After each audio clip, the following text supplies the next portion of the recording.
resposta rápida, você pode me dizer que são aquelas pessoas meio estranhas que usam roupas laranjas, têm cabelo raspado, uma mecha de cabelo comprido no topo da cabeça e andam pelo Largo da Ordem vendendo livros. Mas como podem existir pessoas que realmente vivem tão fora da realidade de consumo de hoje em dia?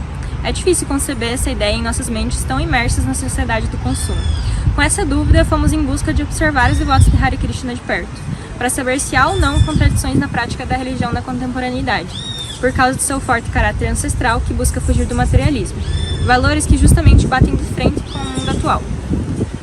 Nossa primeira impressão visitando foi como eles são receptivos e abertos para pessoas novas que querem aprender sobre o movimento, independente do motivo, mas também estranhamento por uma cultura tão diferente do que estamos acostumados, principalmente em questão religiosa, porque não segue nenhum padrão do que estamos acostumados. Chega a ser cansativo quando cantamos e dançamos. Eles se importam mais com atitudes do que apenas pensamentos. Seus princípios são voltados a isso, a servir Krishna, a suprema personalidade de Deus. Por isso, eles abdicam de muitas coisas em suas vidas, como um dos devotos explica sobre os princípios do movimento na entrevista que realizamos. Bom, existem cinco processos, né? 5 etapas. Assim, são 4 não faça e 1 faça, nos princípios da consciência de Krishna. Então, eu vou começar pelo faça, né? Que é o mais fácil. Também, ó, cante Hare Krishna. Então, o mantra Hare Krishna, Krishna Krishna, Hare Hare, Hare Rama, Rama Rama, Hare Hare. São 3 palavras dispostas em 32 sílabas, né? No total. E Krishna é um dos nomes da personalidade de Deus, que significa aquele que atrai a todos, aquele que tem todas as qualidades, que é completamente atrativo. Rama significa fonte do verdadeiro prazer. Então, o verdadeiro prazer da alma está em Deus, está em Krishna, está em Rama. E Hare é um vocativo de Radharani, que é a porção, digamos assim, a porção feminina de Deus, né? Krishna é a porção masculina e Radharani é a porção feminina. Então, ela é a porção de serviço a Krishna. Então, o mantra Hare Krishna nessas 3 palavras significa: ó meu Senhor, faça de mim um instrumento do seu amor, me ocupe em seu serviço. Então, esse é o significado do mantra.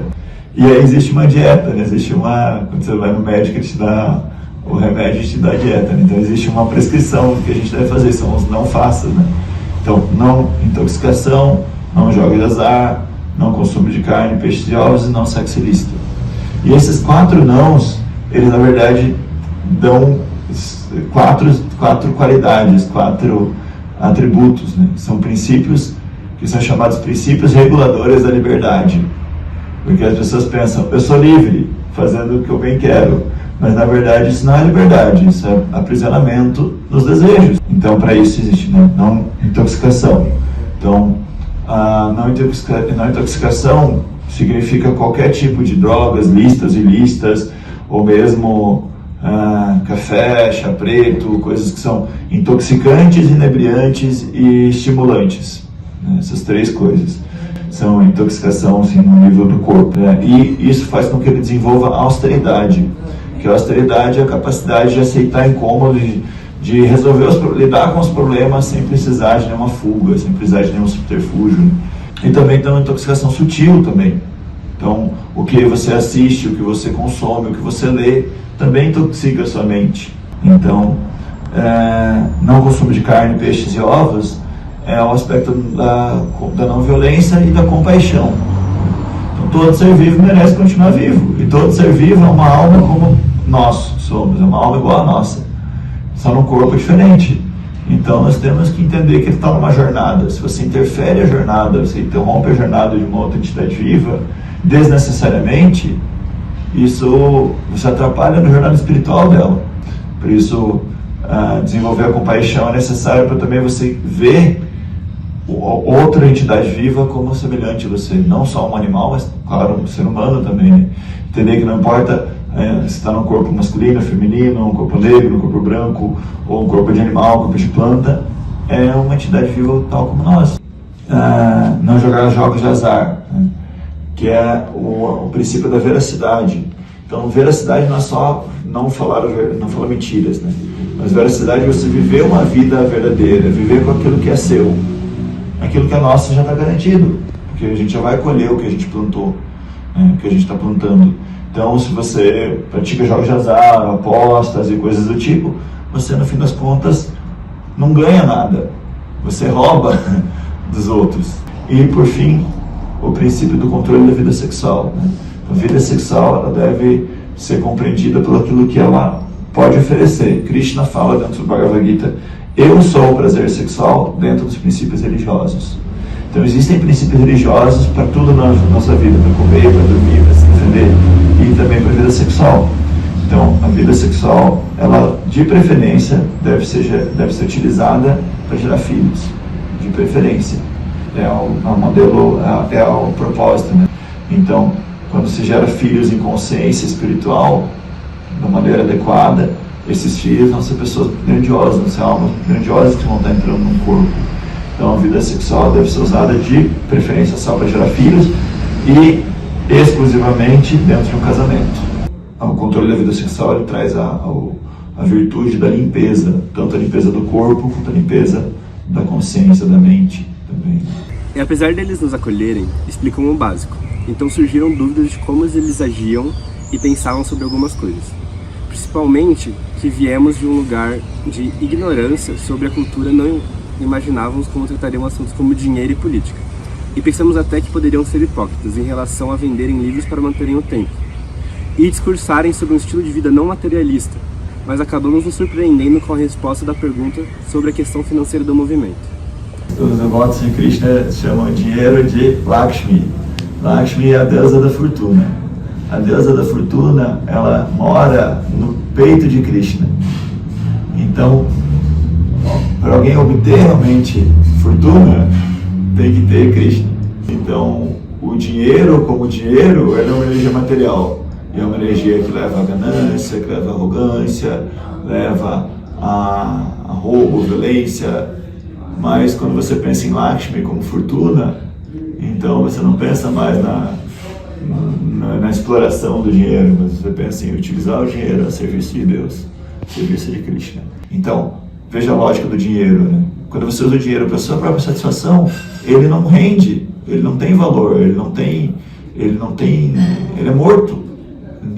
Mas quando você usa ele como fortuna, então, de uma maneira consciente de Deus, então ele se torna, e assim, é muito místico como a gente se mantém, né?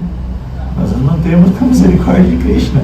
E você pensa assim, poxa, como assim? Como consegue manter distribuindo, distribuir tantas refeições, manter um tempo funcionando, pagar água de luz, conta de luz, conta de água, aluguel, pagar tudo isso, e ainda assim só com distribuição de livros, né?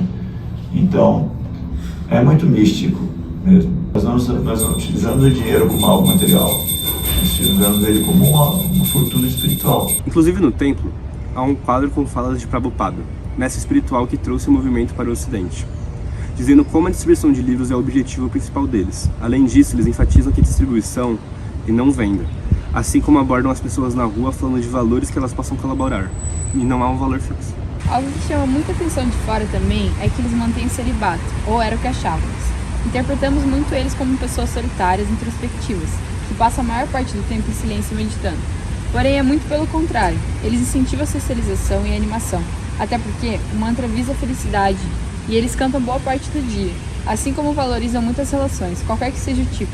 E relações românticas não são proibidas, mas tem certas restrições, como ele explicou na entrevista. Nós somos uma grande família, todos nós somos irmãos. Krishna é o pai de todos, Krishna fala, Ambidya Pradapita, sou o pai que dá a semente. Então, a ideia de família, só pensando em laços sanguíneos, em coisas do tipo, eu vou chegar nos relacionamentos, vamos lá, vamos por partes. É muito limitado, né? Ainda é uma concepção material. Então, da mesma maneira, os relacionamentos devem ser entendidos como um relacionamento de alma para alma, né? Não de corpo a corpo, porque o corpo é passageiro, é transitório. Então, não tem como a gente ter um relacionamento verdadeiro baseado no corpo. Nós podemos ter um relacionamento verdadeiro baseado na alma. Então, assim, mesmo os relacionamentos que são movidos por afetividade, eles devem ser levados em consideração isso, né? Não é o corpo, a pessoa, a alma que está ali dentro, né? E até, Prabhupada até dá um exemplo assim, né? O que faz um corpo bonito, né? É a alma que está dentro do corpo, porque ninguém se atrai por um corpo morto. Por quê? Porque se atrai pela entidade viva que está ali dentro, pela alma que está ali dentro, pela energia que está ali dentro. Depois de uma das visitas em que fomos ajudar no almoço, que inclusive foi uma experiência de trabalho voluntário super gratificante, para sairmos da nossa bolha e vermos pessoas vivendo em realidades muito diferentes da nossa em relação ao acesso de qualidade de vida. Um dos devotos nos explicou no final que nós não somos nem nosso corpo nem nossa mente, e ficamos extremamente confusos. É uma concepção totalmente fora do comum e difícil assimilar. Ficamos refletindo o que seríamos então. Se não somos nem nosso corpo, nem nossa mente, o que sobra? A alma. Esse é o mais importante para eles. É a essência de cada um, de cada entidade viva nesse mundo material. Como deu para perceber quando perguntamos sobre como eles lidam com os sacrifícios pessoais que fazem. Nós somos completos, eternos, Satitananda, eternos, plenos de conhecimento e felicidade. Tudo que nós procuramos, nós já temos na natureza da alma. Então a questão não é ter ou não ter algo, ganhar, receber ou não receber algo, é lembrar. Quando nós lembramos que nós temos tudo que nós procuramos dentro de nós, então nós não sentimos falta de nada.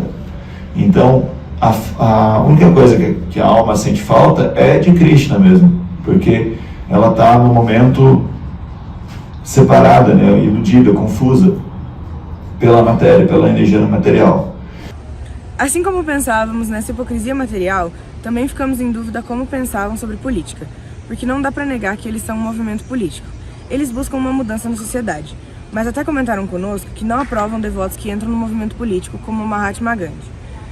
Foi após perguntarmos na entrevista sobre o contexto de eleições que passamos há pouco, que conseguimos esclarecimento que é a diferença entre uma política partidária e não partidária. Um político que é simplesmente interessado em poder, ele nunca obtém o poder que ele quer, porque é uma posição artificial, temporária, e ele se torna ganancioso, se torna, né, assim, ganancioso pelo poder mesmo. Isso é o problema de uma política materialista. Um político consciente de Deus, também existem exemplos, né? Existe a possibilidade de alguém ser um político consciente de Krishna, mas ele não vai agir visando o benefício próprio, ele vai agir visando servir a população, servir as pessoas que estão subalternas a ela, que estão subordinadas a ela. Nós não somos assim, completamente contra a política, né? Nós somos contra a política materialista. A nossa participação política, já entendendo política num termo fora de questão partidária, né? A nossa participação política a gente faz todos os dias, distribuindo livros na rua para levar conhecimento para as pessoas, distribuindo comida para as pessoas na rua. Então, eu acho que se olhar para esse aspecto, o movimento Hare Krishna tem uma participação política muito grande. Diante de todas as observações e análises, percebemos que havia muito preconceito velado da nossa parte e influenciamos muito nossa pesquisa. No início, com ideias pré-concebidas pelas aparências, e participando das práticas e também voluntariando nos almoços, percebemos como é bonito a atitude prestativa e empática dos devotos. E possui fortes fundamentos para explicar cada gesto, fala, prática, vestimenta e hábitos. Assim como toda religião tem todo o seu universo com seus porquês, mesmo que não faça sentido para todo mundo. Eles mesmos dizem que cada um tem seu livre-arbítrio e acreditam no que quiserem. O que importa é visar e fazer o bem.